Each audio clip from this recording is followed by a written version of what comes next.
down that cell phone. What? Who said that? Your conscience, who just so happens to know a lot about Africa and all of its georesources. What? Never mind that. Now, let's talk about what's in your cell phone. What's in my cell phone? Where do you think the metals in your cell phone come from? I don't know, I haven't really thought about it. Well, think about it. The metals in your cell phone had to be mined from somewhere. Okay, but where?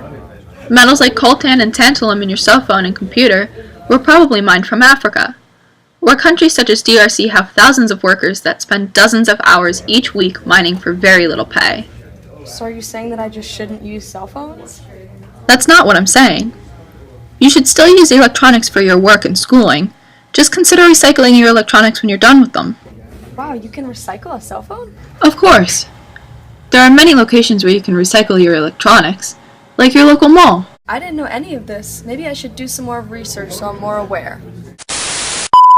My name is Sydney Shaughnessy, and I'm here tonight to interrupt your regular broadcasting to bring you some more information on e-waste and recycling. Have you ever not been completely convinced that the electronics you would like to recycle will be removed safely? Well, the chances are the recycler doesn't either.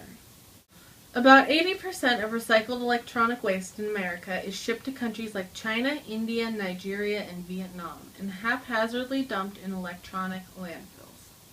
Recyclers, ranging from children to the elderly, can then go through the material and attempt to salvage metals, such as gold, through melting circuit boards. These workers often do not have protective equipment, and so are breathing in the noxious fumes, such as lead and tin, which are released from melting the parts, in addition to being exposed to harmful chemicals like mercury, which are then released into the environment. Not to mention that many of the hard drives making their way to these areas are not wiped. You may be asking, what can I do to prevent this type of behavior from our recyclers? To start, you can ask your electronics recycler if they are looking to either refurbish the equipment or if they shred and separate the device to remove the metals and plastics and recycle each separately. Thank you for taking the time to learn what you can do for the environment. Now, back to the program. And I would like to present the Oscar for Best Short Film Actress to Natasha. I won! I would like to thank my parents and my dog Ginger for always believing in me. Put the trophy down. Put it down. Where do you think the gold in that trophy comes from? Africa? That is very likely. There are many regions in Africa where gold is mined and produced. They include South Africa, Democratic Republic of Congo, and Ghana, to name a few. And its extraction causes environmental concerns due to the cyanide used to extract it from the ore, and human rights issues, including large-scale displacement and exposure to mercury.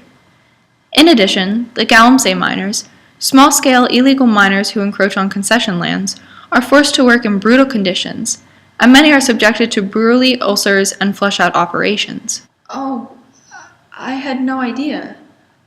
I'll certainly look at gold differently now that I know the conditions from which it came. He proposed! No, he didn't! Oh my god! Wait! Don't rejoice yet. Do you know if that diamond is conflict-free? Not again. What's a conflict-free diamond? You didn't think to ask? Well, no. In many African countries, such as DRC and Angola, millions of men, women, and children are forced to mine long hours for the diamonds we buy in stores. Many political leaders in Africa could not stop the rebel groups such as RUF and their own soldiers from controlling these people and committing horrendous crimes against humanity. These awful acts include rape, child abductions, and cutting off people's arms. Is that diamond ring really worth it? Wow, no. How can I know if it's a conflict-free diamond? That is why the Kimberley process is in effect. 42 countries have signed this outline of regulations for trading rough diamonds between miners, buyers, traders, and governments. You must ask the dealer if the diamond has the proper paperwork to prove it is conflict-free. Alright, let's go back to the store and find out if this ring is conflict-free, and then we can tell all of our friends to do the same thing.